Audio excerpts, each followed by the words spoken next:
वह पथ क्या पथिक कुशलता क्या, जिस पथ में बिखरे सूल ना हो, नाविक की धैर्य कुशलता क्या, जब धाराएं प्रतिकूल ना हो। हेलो दोस्तों, मेरा नाम है भरत शर्मा और आप सभी का स्वागत है मेरे यूट्यूब चैनल एसएससी एस्पिरेंट पे। आज के इस वीडियो में हम लोग बात करने वाले हैं सिंधु घाटी सभ्यता पे।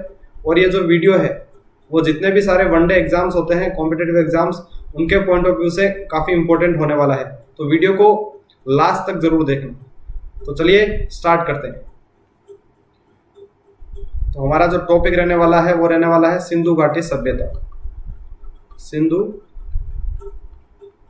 घाटी सभ्यता। सिंधु घाटी सभ्यता पे हम लोग आज जो विस्तार से क्या करने वाले हैं, डिस्कस करने वाले हैं। इसमें हम लोग जितने भी सारे इसके स्थल हैं, जितने भी सारे इसके स्थल है, वो कब कब खोजे गए, वो सारी चीज़ें हम लोग इसमें डिस्कस करने वाले हैं। तो चलिए स्टार्ट करते हैं।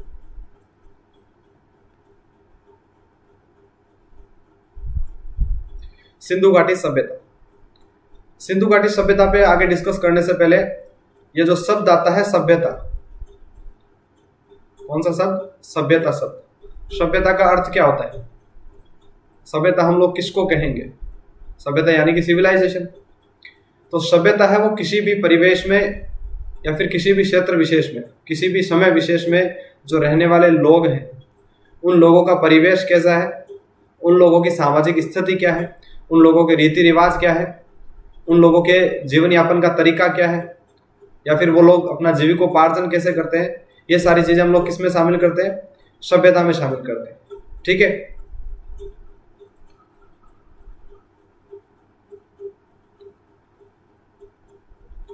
अब मैं बात करूं सिंधु घाटी सभ्यता की, तो सिंधु घाटी सभ्यता को एक नाम से नहीं जानते हम लोग।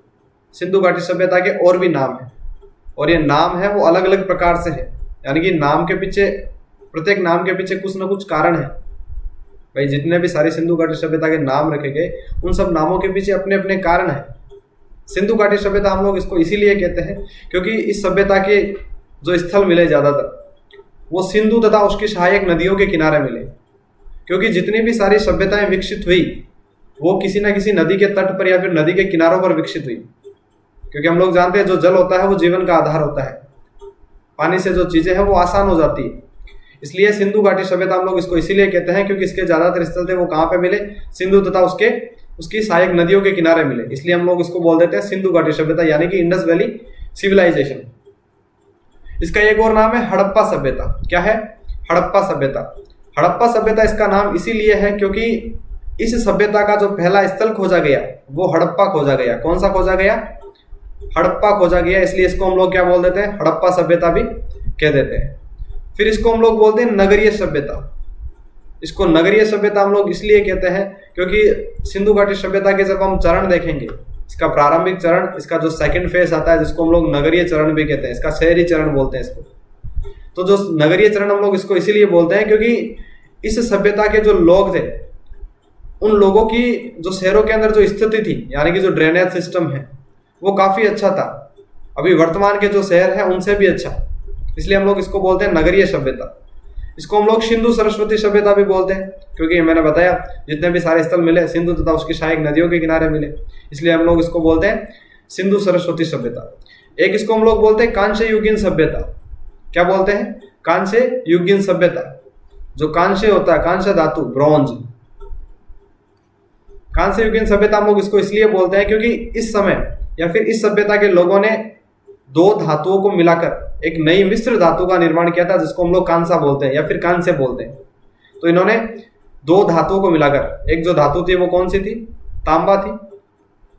तांबा और टिन को मिलाकर क्या किया? इन्होंने एक नई धातु बनाई। इन्होंने एक नई धातु बनाई। कौन सी? कांसा। इन्होंने एक नई धातु बनाई, कांस्य। इसलिए हम लोग इसको बोलते हैं कांस्य युगीन सभ्यता। क्या बोलते हैं? कांस्य युगीन सभ्यता। तो ये कुछ इस सभ्यता के क्या हुए? अलग अलग नाम हुए। ठीक है। अब हम देखेंगे इस सभ्यता के समकालीन और दूसरी कौन कौन सी सभ्यताएं थी। जो सिंधु घाटी सभ्यता थी उसके समकालीन और अन्य सभ्यताएं, सिंधु घाटी सभ्यता के समकालीन अन्य सभ्यताएं कौन कौन सी थी?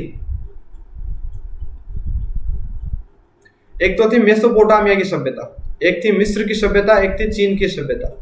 जो मेसोपोटामिया की सभ्यता जो कि इराक और कुवैत देश में फैल रखी है।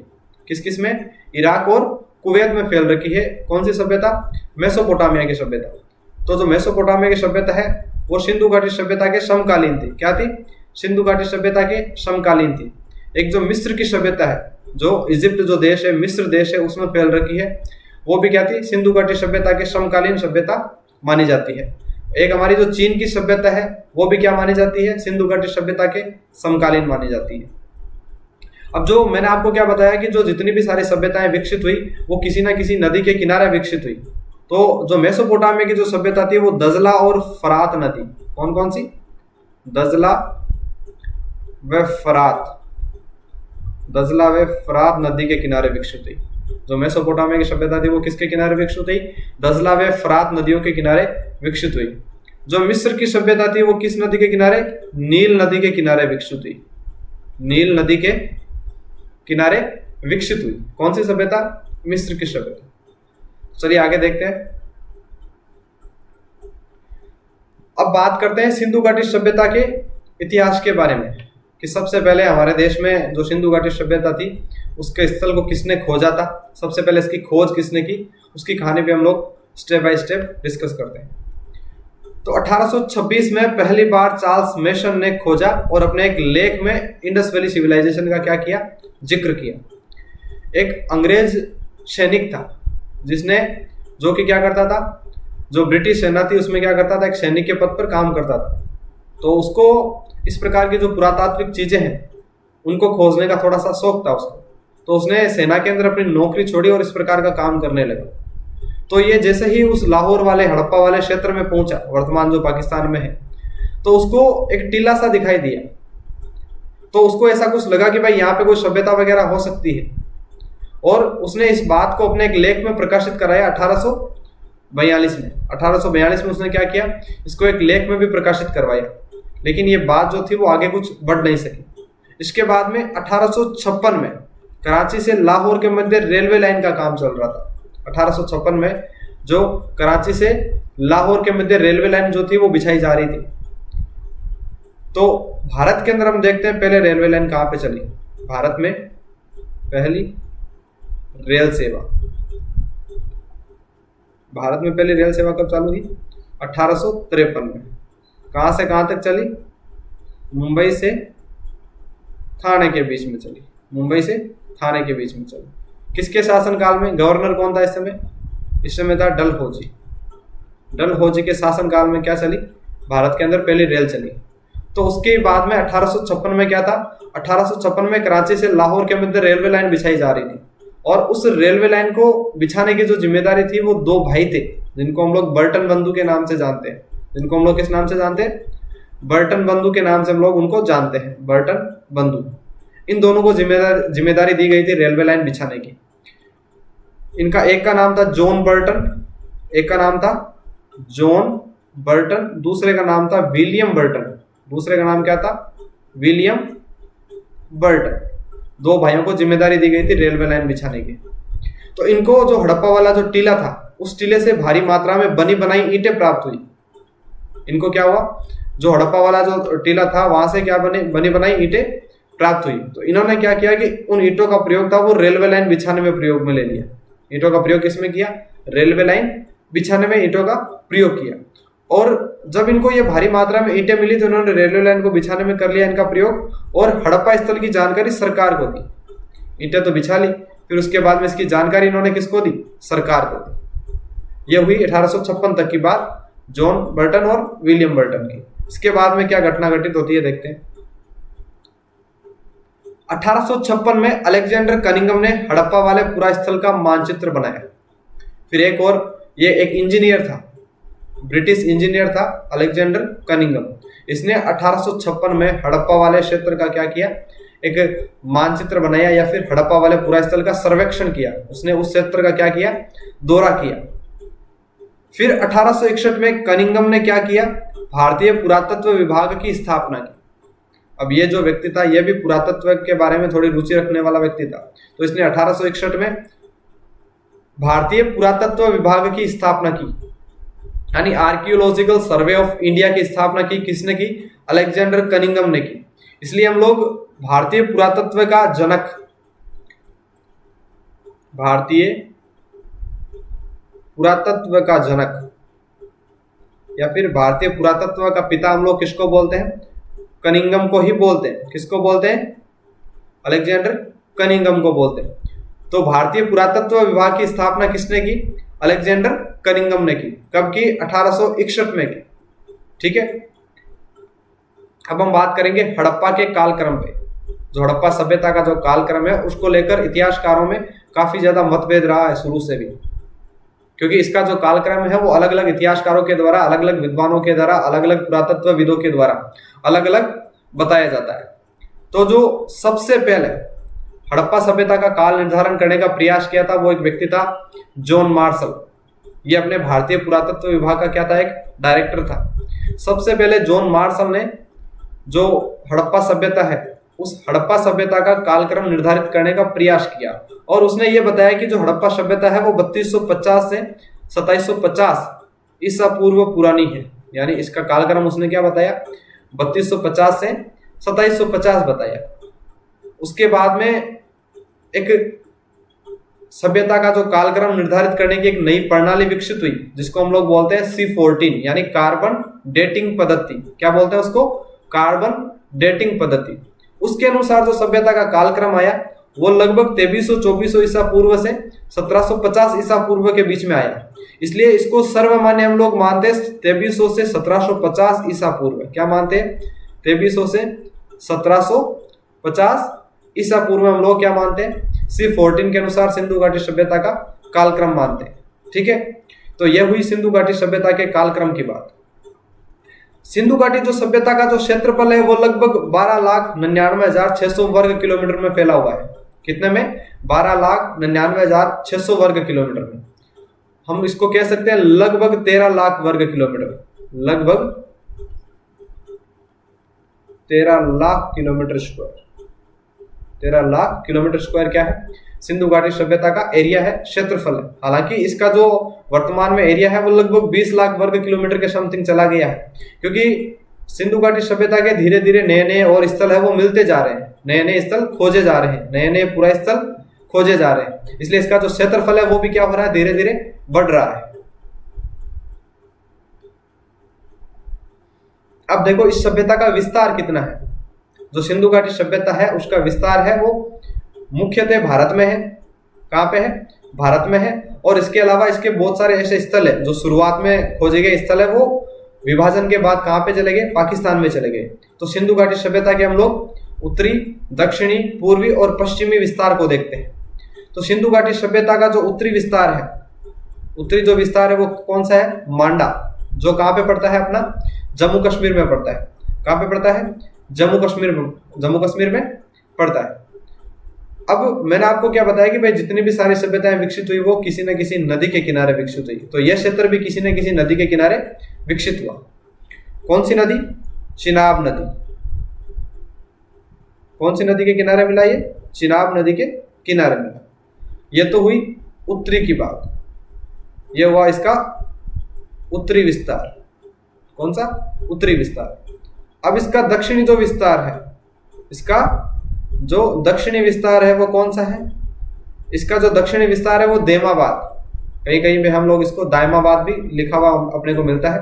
तो दक्षिण इसका विस्तार है वो है दायमाबाद, जो कि पड़ता है अपने महाराष्ट्र में। कहाँ पे पड़ता है? महाराष्ट्र में दायमाबाद। अब ये कौन सी नदी के किनारे है? ये परवरा नदी के किनारे है। कौन सी नदी के किनारे? परवरा नदी के किनारे। इसका जो पूर्वी विस्तार है, पूर्वी विस्तार पड़ता है अपना आलमगीरपुर, उत्तर प्रदेश। कहाँ पे? आलमगीरपुर, उत्तर प्रदेश में। और ये कौन सी नदी के किनारे है? ये हिंडन नदी के किनारे है। कौन सी नदी? हिंडन नदी के किनारे स्थल है वो खोजा गया। अब इसका पश्चिमी जो विस्तार है, पश्चिमी विस्तार है वो कहाँ पे है? अपने भारत के अंदर नहीं है। ये जो तीनों स्थल हम लोगों ने देखे वो कहाँ पे थे? तीनों भारत में थे। लेकिन जो इसका पश्चिमी विस्तार है, पश्चिमी जो बिंदु है वो कहाँ पे है? वो अपना पाकिस्तान में पड़ता है। कहाँ पे पड़ता है? पाकिस्तान में। कौन सा है? शुद्ध कागेंडोर। कौन सा है? शुद्ध कागेंडोर है। और पाकिस्तान का जो बलूचिस्तान प्रांत है, उस बलूचिस्तान प्रांत में क्या पड़ता है? सिंधु घाटी सभ्यता का पश्चिमी जो प्रांत है वो, जो पश्चिमी स्थल है वो पड़ता है। क्या नाम है, सुतकागेंड और बलूचिस्तान। अब ये कौन सी नदियों के किनारे, ये दाश्क नदी के किनारे, दाश्क या फिर दास्त, कहीं कहीं पे दास्त भी लिखा मिलता है और कहीं कहीं पे दाश्क भी लिखा मिलता है। तो जो पश्चिमी विस्तार है वो कौन सी नदी के किनारे, दाश्क या फिर दास्त नदी के किनारे। ठीक है, ये बात हुई सिंधु घाटी सभ्यता के विस्तार की। नेक्स्ट देखते हैं, जो सिंधु घाटी सभ्यता की, हम लोग जो सिंधु घाटी सभ्यता को लास्ट वीडियो में मैंने आपको बताया था कि जो सिंधु घाटी सभ्यता है उसको हम लोग आधे ऐतिहासिक काल में पढ़ते हैं। आधे ऐतिहासिक काल में क्या था, आधे ऐतिहासिक काल का मतलब यह था कि उस काल के पुरातात्विक अवशेष मिले, उसके साथ साथ उसके लिखित अवशेष भी मिले, लेकिन उनके लिखित अवशेषों को हम लोग अभी तक पढ़ नहीं सके। उनकी जो लिपि थी उसको समझा नहीं जा सका, उसको डिकोड नहीं किया जा सका। इसलिए ये जो सिंधु घाटी सभ्यता की जो लिपि थी वो कैसी थी, भाव चित्रात्मक थी। कैसी थी, भाव चित्रात्मक थी। यानी कि हम लोग अपने देखते हैं ना फोन वगैरह में इमोजी वगैरह होता है, जैसे मान लो किसी का मूड अच्छा है तो उसने कैसा इमोजी भेज दिया, हंसी वाला इमोजी भेज दिया। कैसा भेज दिया, हंसने का इमोजी भेज दिया। इसी प्रकार जो सिंधु घाटी सभ्यता की जो लिपि थी वो भाव चित्रात्मक थी। कैसी थी, भाव चित्रात्मक थी। कुछ इस प्रकार का देखो हम लोग देख सकते हैं, इसके कुछ एक दो उदाहरण। तो यह थी सिंधु घाटी सभ्यता की लिपि। और जो सिंधु घाटी सभ्यता की जो लिपि थी वो दाएं से बाईं ओर लिखी जाती थी, दाएं से बाईं ओर। कैसे ओर, दाएं से बाईं ओर इसको लिखा जाता था। अभी वर्तमान में हम लोग देवनागरी लिपि में कैसे लिखते हैं, बाएं से दाईं ओर लिखते हैं, यानी कि लेफ्ट से राइट की ओर लिखते हैं। लेकिन सिंधु घाटी सभ्यता में राइट से लेफ्ट की ओर लिखते थे। ठीक है, हम कह सकते हैं कि उसकी जो लिपि थी एक प्रकार से सर्पिलाकार थी। कैसी थी, सर्पिलाकार थी। यानी कि कुछ इस प्रकार, यानी कि इस जो राइट साइड है उससे स्टार्ट किया लिखना, फिर लेफ्ट साइड में खत्म किया, फिर वापस इस लेफ्ट साइड से स्टार्ट किया, फिर राइट साइड में खत्म कर दिया, वापस राइट से स्टार्ट किया, लेफ्ट में खत्म कर दिया। इस प्रकार ये एक सर्पिलाकार, इस प्रकार की आकृति इसकी जो थी वो बनती थी। इसलिए सिंधु घाटी सभ्यता की लिपि को हम लोग सर्पिलाकार लिपि भी कह सकते हैं। ठीक है, ये बात हुई सिंधु घाटी सभ्यता की लिपि की। अब बात करें इस सिंधु घाटी सभ्यता का आकार कैसा था। तो जो सिंधु घाटी सभ्यता का आकार है वो त्रिभुजाकार यानी कि ट्रायंगुलर माना जाता है। कैसा माना जाता है, ट्रायंगुलर यानी त्रिभुजाकार इस सभ्यता का है वो आकार माना जाता है। हम लोगों ने भी इसके उत्तरी, दक्षिणी, पूर्वी और पश्चिमी विस्तार की बात की।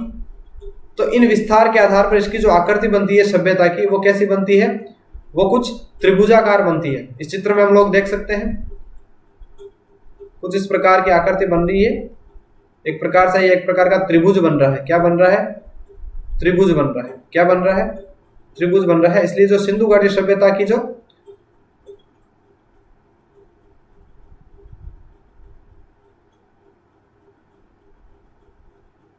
ये देखिए किस प्रकार एक प्रकार त्रिभुज की आकृति है वो बन रही है।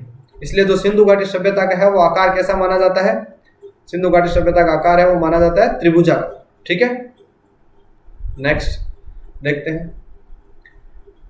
अब एक फैक्ट है कि जो सिंधु घाटी सभ्यता है उसका सबसे प्राचीन स्थल, सिंधु घाटी सभ्यता का सबसे प्राचीन स्थल है वो मिला है भीड़ाना, या फिर इसको भीराना भी हम लोग पढ़ते हैं। क्या पढ़ते हैं, भीराना। क्या पढ़ते हैं, भीराना भी पढ़ते हैं। ये कहाँ पे है, हरियाणा में है। ये सिंधु घाटी सभ्यता का अब तक का खोजा गया सबसे प्राचीन स्थल है। यानी कि इसका जो कालक्रम निकल के आ रहा है वो सबसे प्राचीन निकल के आ रहा है, सबसे प्राचीन काल निकल के आ रहा है। कौन से स्थल का, भीड़ाना, जो कि अपने हरियाणा में पड़ता है। कहाँ पे पड़ता है, हरियाणा में। इसकी खोज हुई 2014 में और इसका जो कालक्रम है वो निकल कर हमारे सामने कितना आया, 7500 ईसा पूर्व। कितना, लगभग 7500 ईसा पूर्व इसका जो कालक्रम है वो निकल कर आया। चित्र में हम लोग देख सकते हैं जो ये भीराना है वो हरियाणा में मिला है, हरियाणा में मिला। ठीक है, नेक्स्ट हम लोग बात करेंगे सिंधु घाटी सभ्यता का सबसे बड़ा स्थल। सिंधु घाटी सभ्यता का जो सबसे बड़ा स्थल है वो है राखीगढ़ी। कौन सा है, राखीगढ़ी। कहां पे पड़ता है, हरियाणा में।